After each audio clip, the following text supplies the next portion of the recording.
a esta primera sesión del Festival Hey, que inaugura Casa Árabe y el Hey Festival aquí en esta hermosa Lóndiga.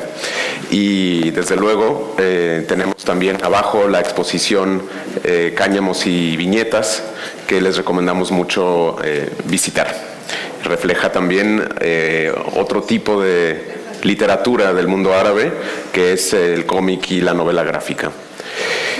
Me da un enorme placer tener esta mañana a Ala El-Aswani, un gran novelista egipcio y también un comentarista y analista de la realidad contemporánea egipcia.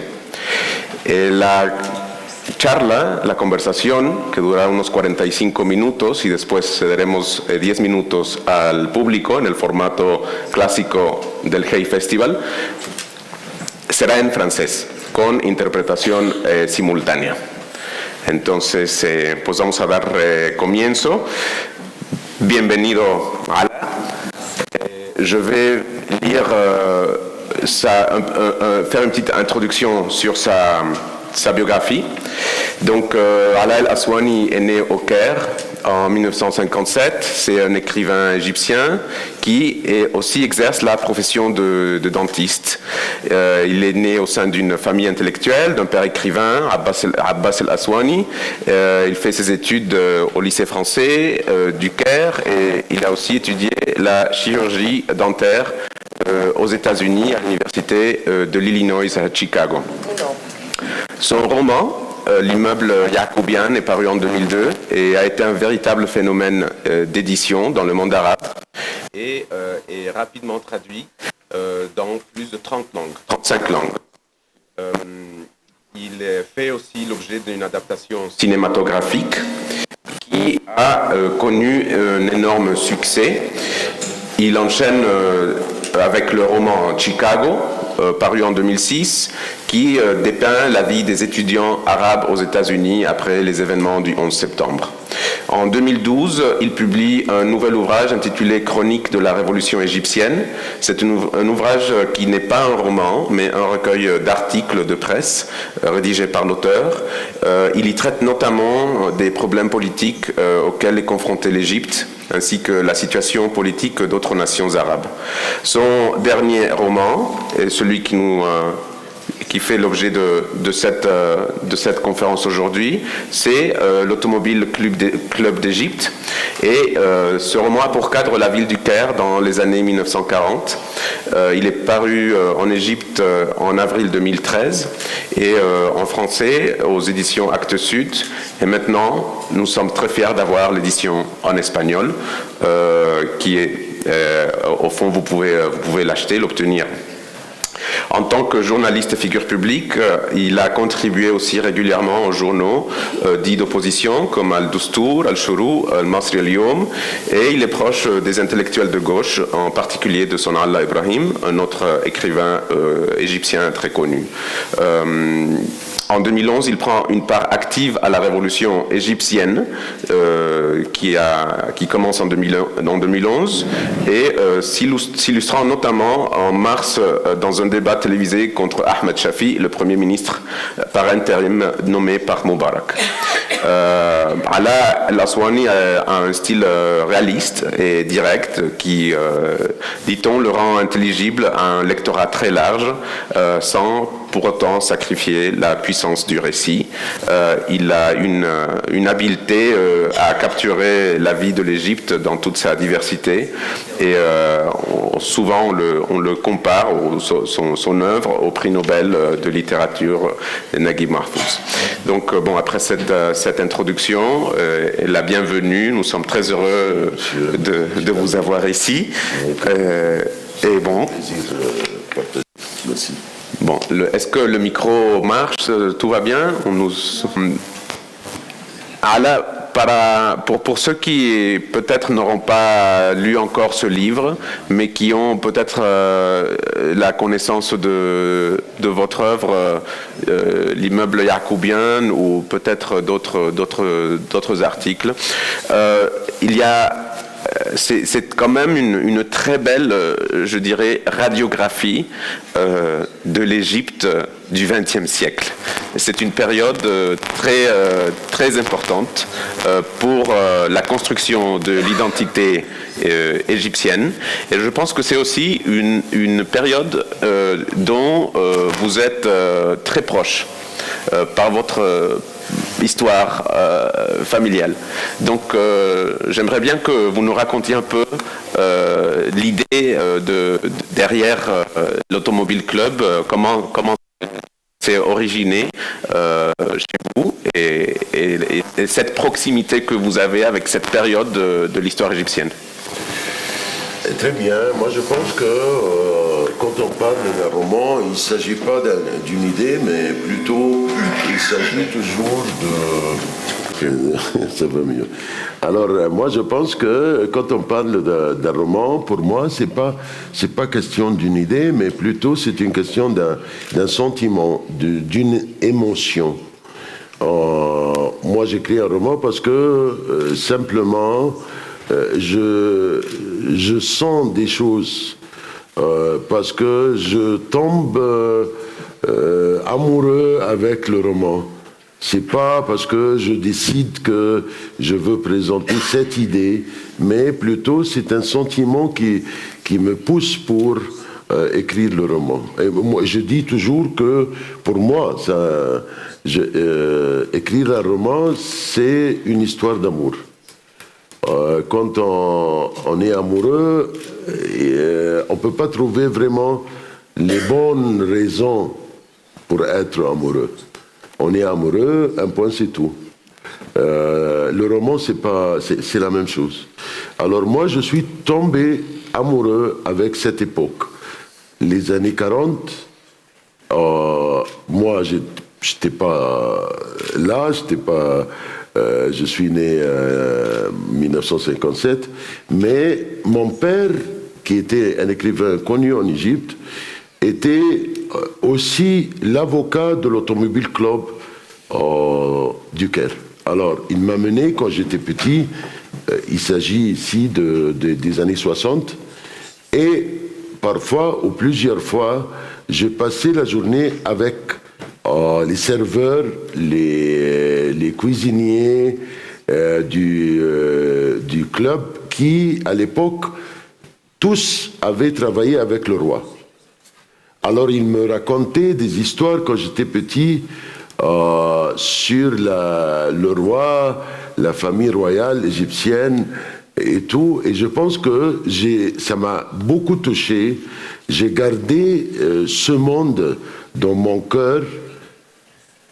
Et à un moment donné, j'ai décidé, ou j'ai eu la motivation pour écrire, pour essayer de reproduire ce monde des années 40. Ça, c'est au niveau de l'émotion.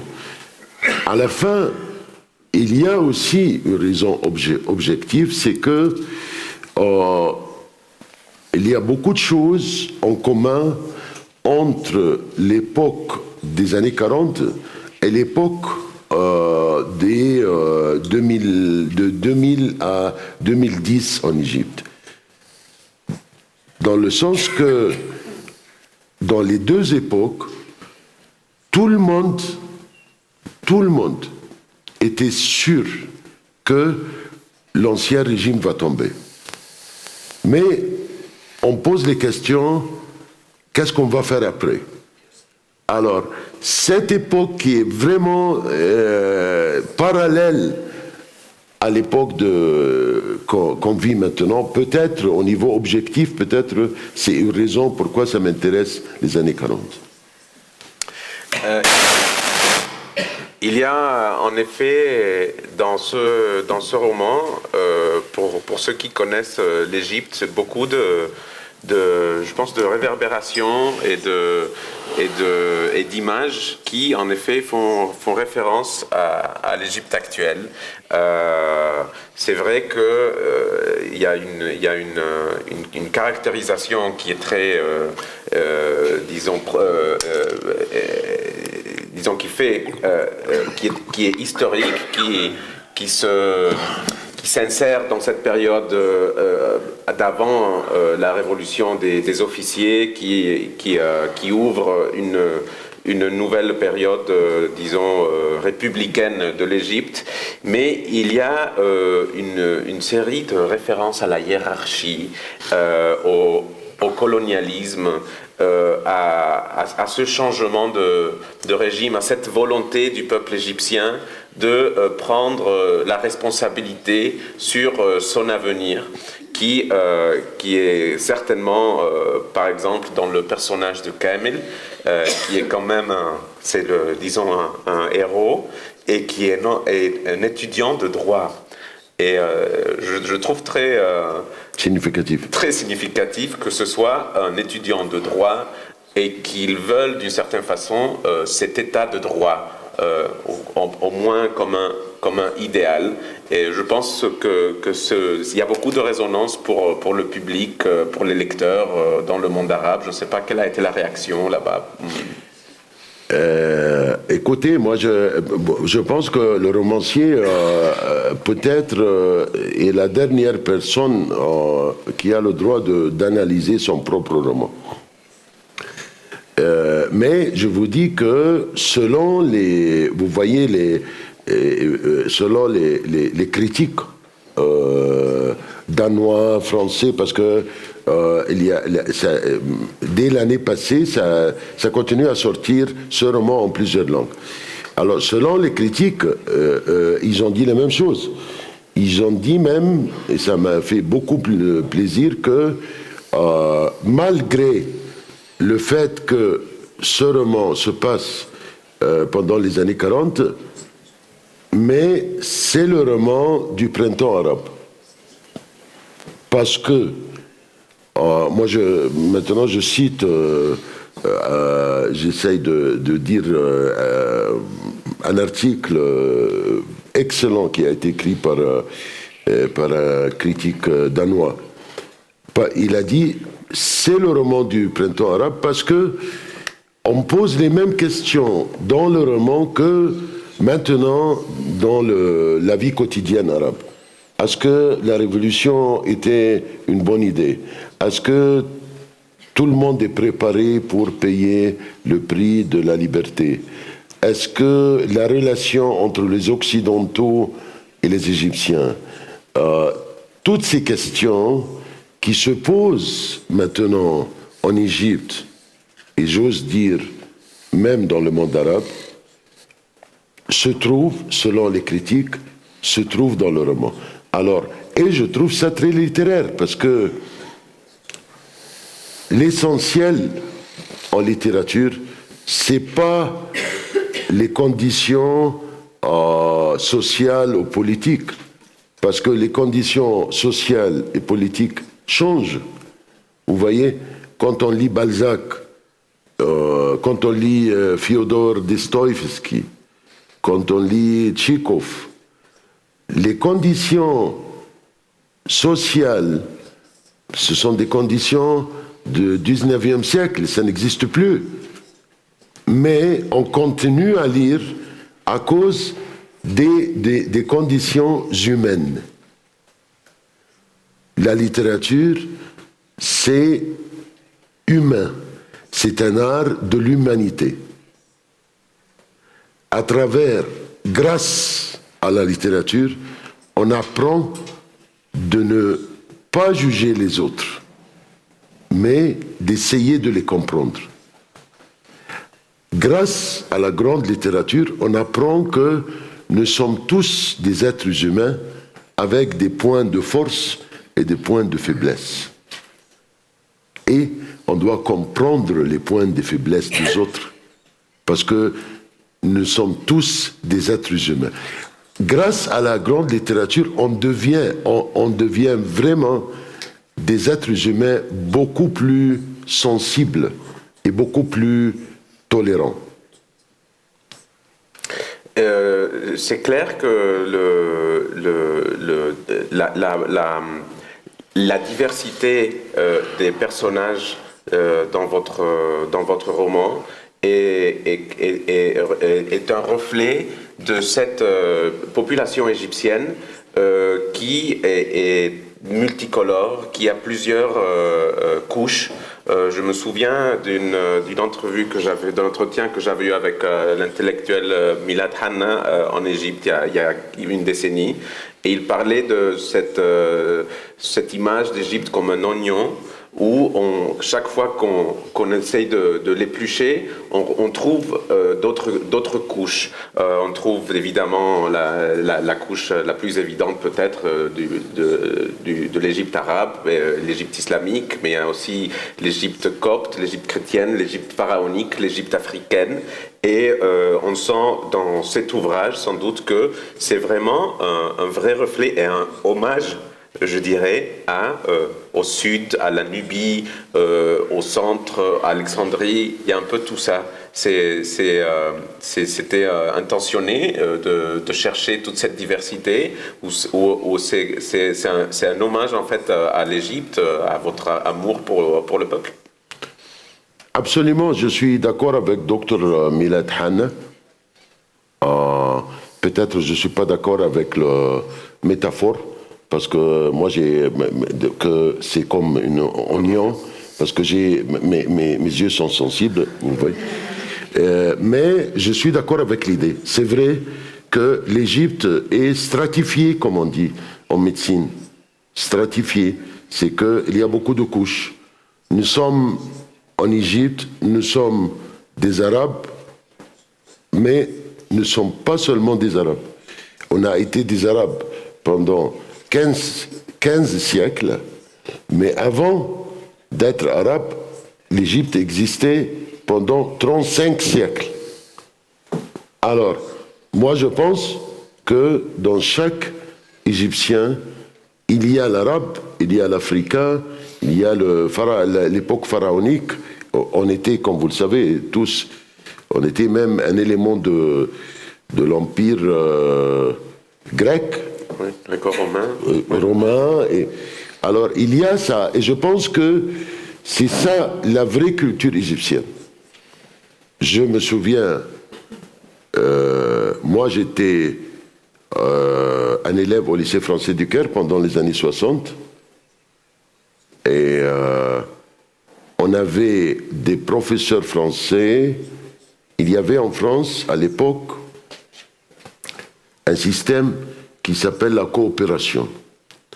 Selon ce système, les jeunes Français choisissaient ou bien faire le service militaire ou bien enseigner le français ailleurs. Et c'était après 1968. Alors, on a eu vraiment une génération de professeurs français, jeunes, intellectuels, qui ont refusé de faire le service militaire pour enseigner le français. Et c'était vraiment une grande expérience pour nous, les petits, parce que c'était pas, ils n'étaient pas des professeurs comme les autres, vous voyez. Alors, au lycée français du Caire, même après la guerre de 1967, on avait tout le monde en classe.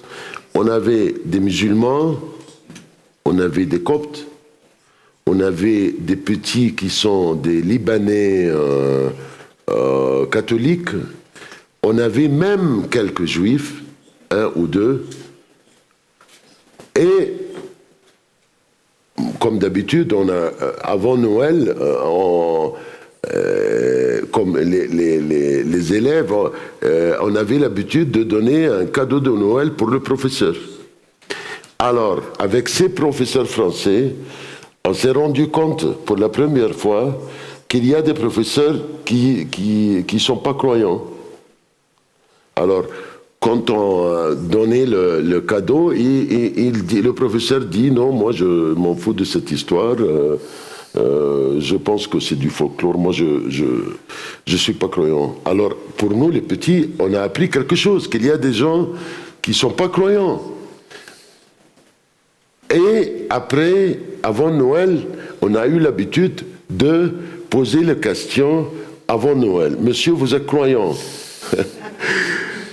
S'il disait oui, je suis croyant, on faisait le cadeau de Noël comme d'habitude. Mais s'il disait non, je ne suis pas croyant, alors on fêtait son anniversaire.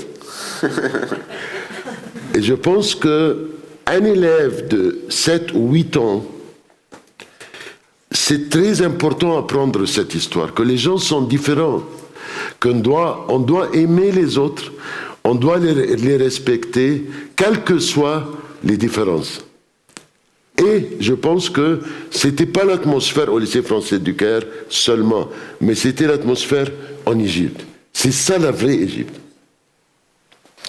Moi je suis moitié égyptien, ma grand-mère est d'Alexandrie, comme votre mère. Et je me souviens justement qu'elle parlait de cette diversité qui existait en Alexandrie, et bien sûr au Caire aussi. Mais elle avait clair, c'était pour elle très clair qu'il y avait à cette époque une occupation dans ce cas de la Grande-Bretagne, mais bon, pour le reste du Moyen-Orient, il y a eu aussi de l'occupation française. Et bon, ce qu'on témoigne aujourd'hui en Irak et en Syrie fait sans doute partie de ce passé de colonialisme qui a sans doute décimé la région et a difficulté son passage à l'ère moderne. Dans l'actualité, on parle aussi beaucoup de néocolonialisme qui se manifeste dans plusieurs façons dans la région. Et c'est clair que l'Égypte a toujours été au milieu, a toujours été convoitée aussi par les puissances occidentales. Est-ce que vous pensez que ces parallélismes qui existent entre l'époque décrite et l'actualité, dans ce thème du colonialisme, se manifestent aussi de nos jours? Absolument. Moi, je pense qu'il s'agit, notre combat, c'est pour libérer le peuple. Le peuple qui a été, moi je parle du peuple égyptien, qui a été occupé par les Anglais, a été après occupé par les dictateurs. Je ne trouve pas une grande différence. Être occupé par, même je trouve que le cas d'être occupé par des forces étrangères, c'est moins compliqué d'être occupé par une dictature égyptienne. Parce que quand c'est plus classique d'être occupé par des Anglais, alors tout le monde comprend que nous sommes occupés, que nous sommes dépendants, que nous ne sommes pas indépendants. Mais être occupé par un dictateur égyptien, ce qui était le cas en Égypte dès 1952, c'est plus compliqué parce que c'est un Égyptien comme vous. Vous voyez, alors il y a des gens qui vont se rendre compte que c'est une occupation, mais il y a pas mal de gens qui ne vont pas comprendre qu'ils sont occupés. Vous voyez, alors je trouve que le combat continue pour que le peuple soit capable d'être indépendant. Jusqu'à maintenant, après l'indépendance, entre parenthèses, de l'occupation anglaise, nous ne sommes pas indépendants en Égypte. Nous sommes occupés. Ça continue l'occupation, mais sous autre forme. Vous voyez. Aussi, l'occupation anglaise était britannique. C'était il y a une différence ici parce que je lis l'histoire. Il y a une différence entre le colonialisme français et le colonialisme britannique. Les Anglais, quand ils pratiquent le colonialisme, ils sont simplement des voleurs. Des voleurs très élégants, mais des voleurs. Alors, ils occupent un pays pour voler, d'une manière très chic, très élégante, très britannique, mais ils volent. Nicely done. Oui. Le colonialisme français est plus compliqué parce que les Français se considèrent comme les fils de lumière, vous voyez. et en même temps, ils veulent voler aussi. Alors, ils ont les deux choses. Vous voyez, c'est que quand ils pratiquent le colonialisme, il y a cette motivation de voler l'Algérie, de voler la Tunisie, mais il y a, comme fils de lumière, on ne peut pas seulement voler comme les Britanniques. Alors on essaye de transmettre les lumières en volant.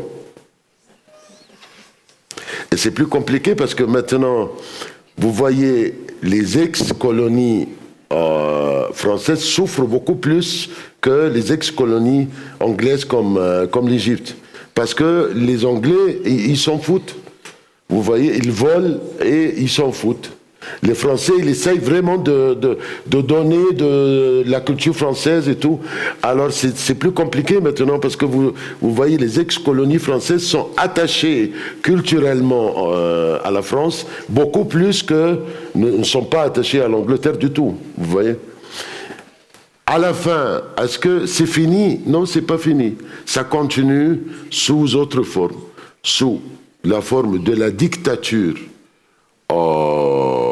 arabe qui est très liée au colonialisme, sous une forme de colonialisme sans occupation militaire, le colonialisme de les grands corporations, multinationales, ça c'est des formes de colonialisme mais modernes. À la fin, notre combat c'est donner le droit au peuple de décider. Le peuple doit, n'importe quel peuple, il doit décider, on ne doit pas imposer, on ne doit rien imposer sur le peuple. Soit les peuples arabes, le peuple égyptien, même les peuples occidentaux.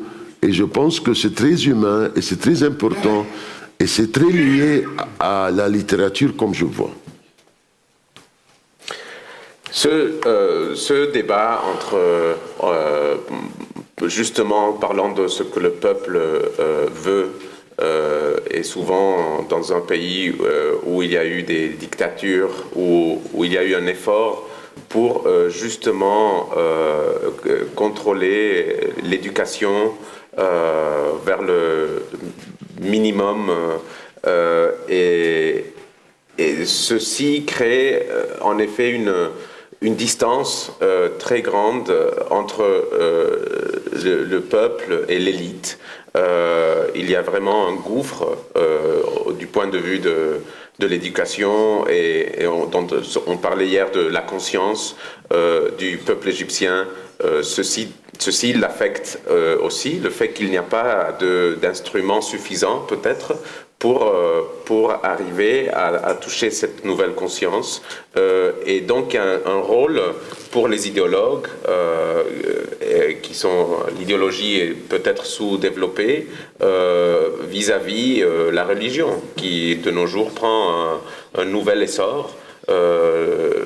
Je pense que ce qu'on a vu dans les dernières années en Égypte, ce débat entre les frères musulmans d'une part, et d'autre part une Égypte qui se veut plus laïque, disons, nationaliste, mais qui aussi a polarisé la société. D'une certaine façon, il y a deux discours tout à fait opposés, et qui divisent des familles, et pourtant on dirait qu'il n'y a pas une maturité pour pouvoir passer et ne pas tomber dans ce piège de la polarisation. Quel est votre point de vue sur l'idéologie et la religion en Égypte? Comme d'habitude, vous abordez des questions très importantes, vous voyez.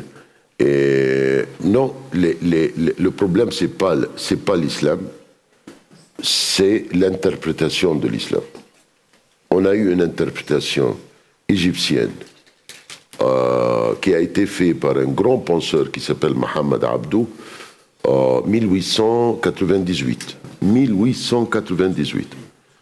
Et c'est une interprétation de l'islam très ouverte, très tolérante, qui soutient les droits de la femme, qui soutient la démocratie, Et ça a continué, c'est pour cela que l'Égypte, malgré le fait que l'Égypte a été occupée par les Anglais, mais on a fait un progrès de société incroyable.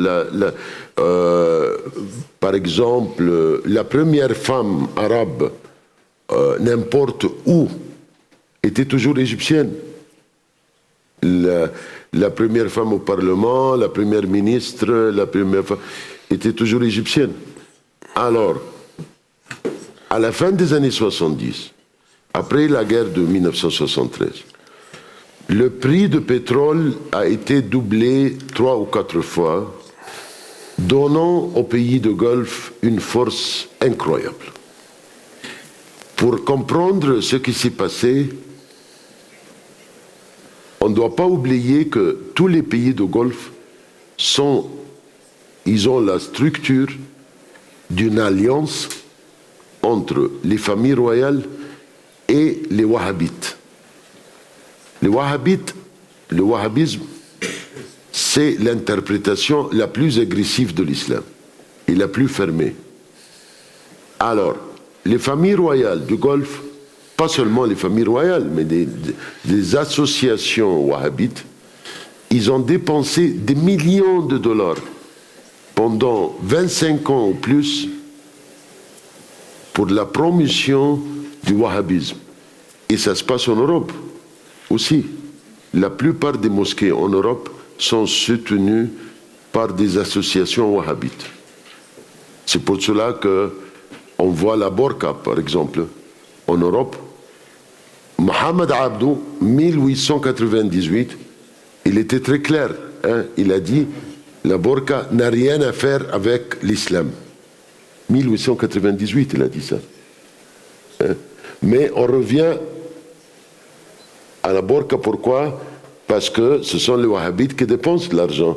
Et ce sont eux qui choisissent les professeurs de religion dans les mosquées ici, vous voyez. Alors on fait la promotion pour le wahhabisme. Pourquoi? Pour des raisons politiques. Si on fait la promotion pour le wahhabisme, ça veut dire que les familles royales seront capables de rester au pouvoir de plus en plus, parce que à cause de cette alliance. Alors, l'interprétation de l'islam qui existe maintenant dans le monde arabe et qui est la plus populaire, c'est pas l'interprétation égyptienne, c'est l'interprétation du désert, c'est le wahhabisme. Et c'est vraiment une interprétation du terrorisme, simplement. Ce que ISIS est en train de faire, c'est appliquer le wahhabisme. Ils n'ont pas créé des idées nouvelles. Ils sont en train d'appliquer le wahhabisme. Pourquoi on a dit ça? Parce que l'Arabie Saoudite, les autres pays du Golfe sont des pays de pétrole. Alors des partenaires de business. Alors les gouvernements américains n'osent pas critiquer des partenaires de business. C'est pour cela. Vous voyez? Ça, c'est la première chose. La deuxième chose, pourquoi cette différence de conscience? Pourquoi il y a des gens révolutionnaires en Égypte, 20 millions de personnes qui ont fait la révolution, ils veulent vraiment un changement, ils ne peuvent jamais tolérer une dictature. Mais il y a d'autres gens, des masses, qui peuvent tolérer une dictature, qui n'ont pas de problème d'avoir un dictateur. Ça dépend, qu'est-ce qu'il va faire? Si le dictateur va faire des choses, de bonnes choses, ils vont accepter. Cette différence de conscience, c'est pas question seulement d'éducation. Ici, vraiment, ça me fait plaisir de parler d'un génie français qui n'est pas connu, malheureusement. Et je vous, pas conseille, mais je vous dis que c'est une bonne idée d'essayer de le lire. Il s'appelle Étienne de la Boissier. Étienne de la Boissier. La Boissier, c'est écrit en français boîtier. Si vous écrivez en anglais, c'est boîtier, mais ça se prononce en français Boissier. Monsieur Étienne de la Boissier vivait au XVIe siècle, entre 1530 et 1561. Il est mort à l'âge de 31.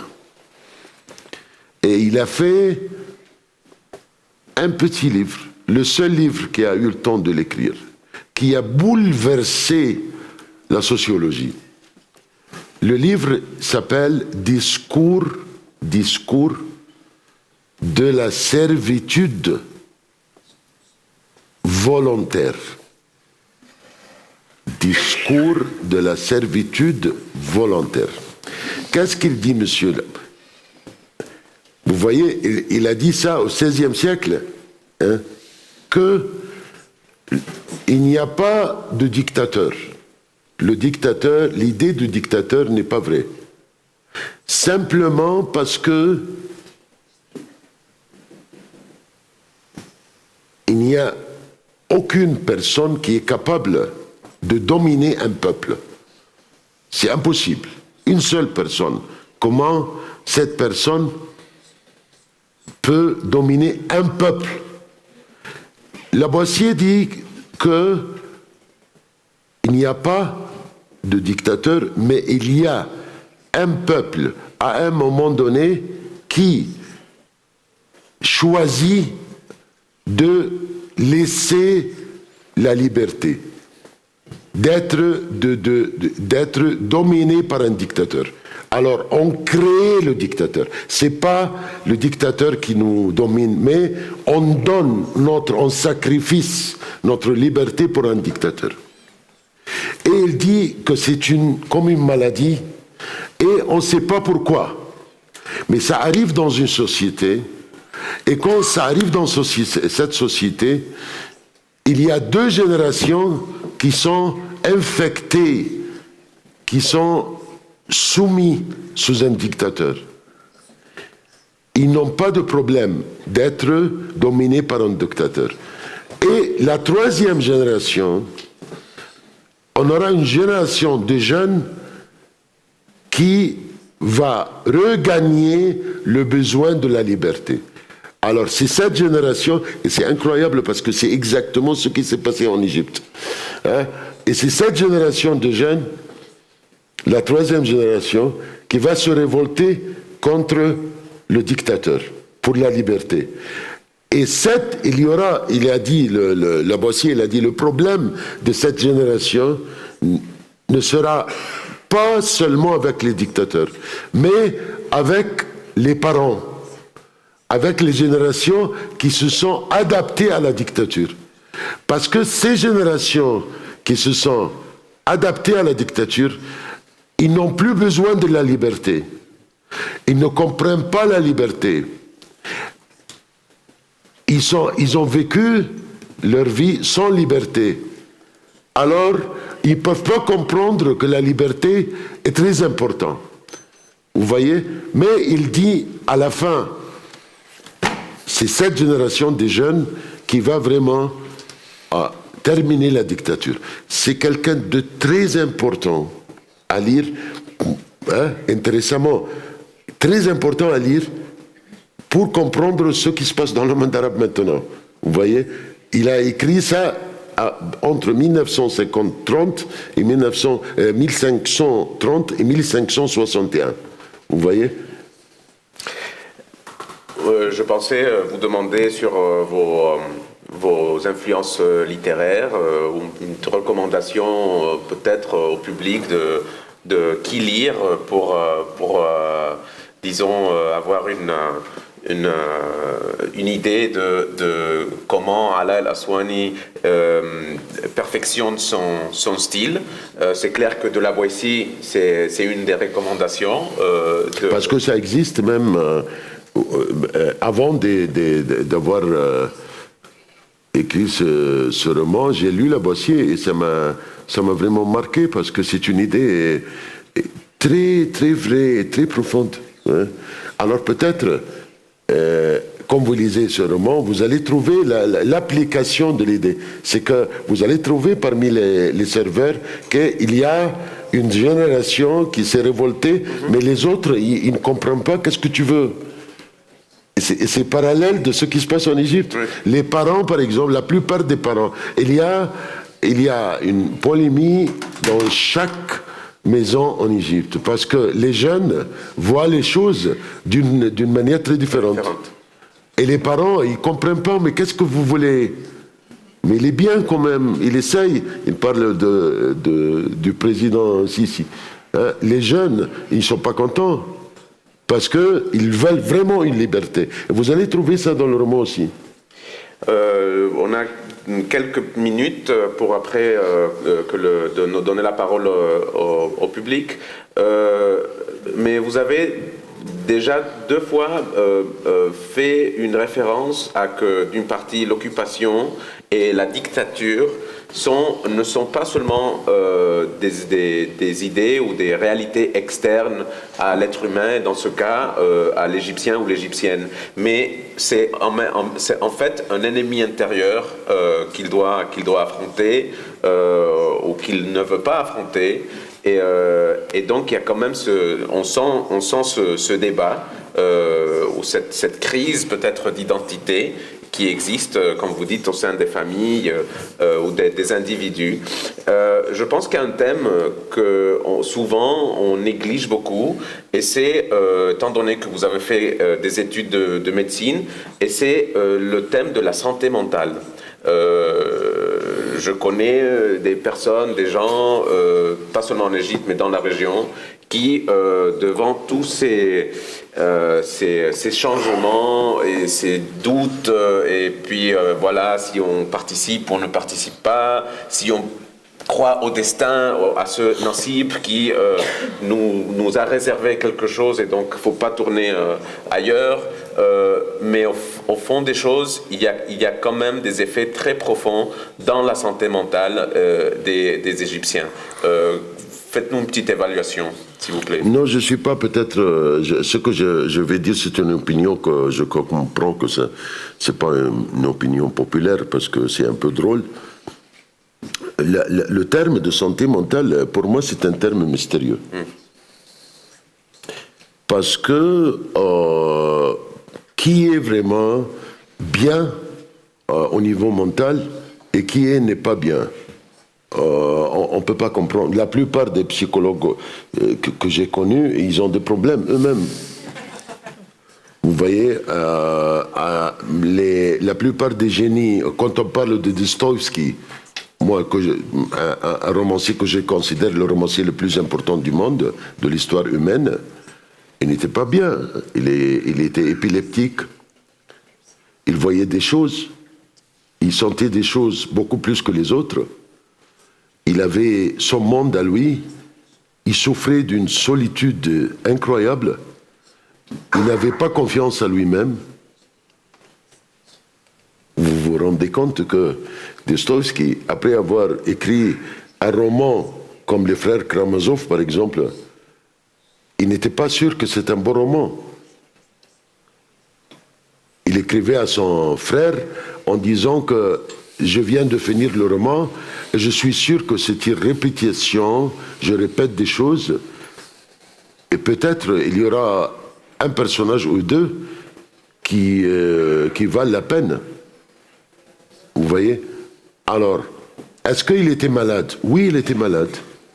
Si on applique cette règle de santé mentale, il était absolument malade. Mais on avait de la chance qu'il soit malade. Parce que c'est grâce à cette maladie qu'on a eu tous ces chefs-d'œuvre, vous voyez. Alors, qui est bien et qui n'est pas bien, moi je pense que, avec tout mon respect pour la psychologie, mais je pense que c'est pas une science, et même il y a pas mal de psychologues qui disent la même chose. Quand je suis dentiste, alors tout est clair. Hein? Je vais vous soigner une dent, je vais faire un traitement de nerfs, et après une couronne de porcelaine. Ou bien vous sentez mieux, ou bien vous sentez pire, alors je suis un mauvais dentiste. Ou bien je vous casse la dent, ou bien je vous casse, vous voyez, d'autres dents. Ça veut dire que c'est mauvais. Parce que c'est clair. Mais avec la psychologie, rien n'est clair. On donne toujours des comprimés, des choses pareilles. Et vous voyez, on ne sait pas exactement qui est malade. Vous voyez, est-ce que c'est les gens qui souffrent ou le psychologue qui est malade? Vous voyez, ou les deux. Alors, c'est une science qui n'est pas claire, hein, avec tout mon respect. C'est pas clair. Alors, des termes comme une santé mentale, des problèmes psychologiques, des choses pareilles, pour moi, ce ne sont pas des termes très clairs. Ils ne sont pas des termes très clairs. Moi, je comprends une science qui est très claire. Je comprends qu'on fait une chirurgie de cœur. Je comprends qu'on fait un bypass. Vous voyez, je comprends qu'on fait des choses qu'on peut voir. Mais disons, après la défaite de 1967, il y a eu un terme qui était l'Anaxa, qui indiquait clairement que le pays, où une grande partie de sa population était dans une dépression, peut-être pas clinique, dictée par un pas clinique, oui, pas clinique. Mais il y avait quand même quelque chose qui manquait aux gens. Peut-être je ne veux pas dire qu'il n'y a pas de frustration, mais il y a de frustration. Mais où est la ligne entre où on dessine une ligne entre être frustré et être malade? Où est cette ligne? Pour moi, c'est très difficile de voir vous voyez, la différence. Oui, mais être frustré, être malheureux, ça ne veut pas dire être malade. Vous voyez? Alors, oui, je suis d'accord. Après 1967, toute la société était frustrée. Mais être malade au niveau psychologique, c'est autre chose.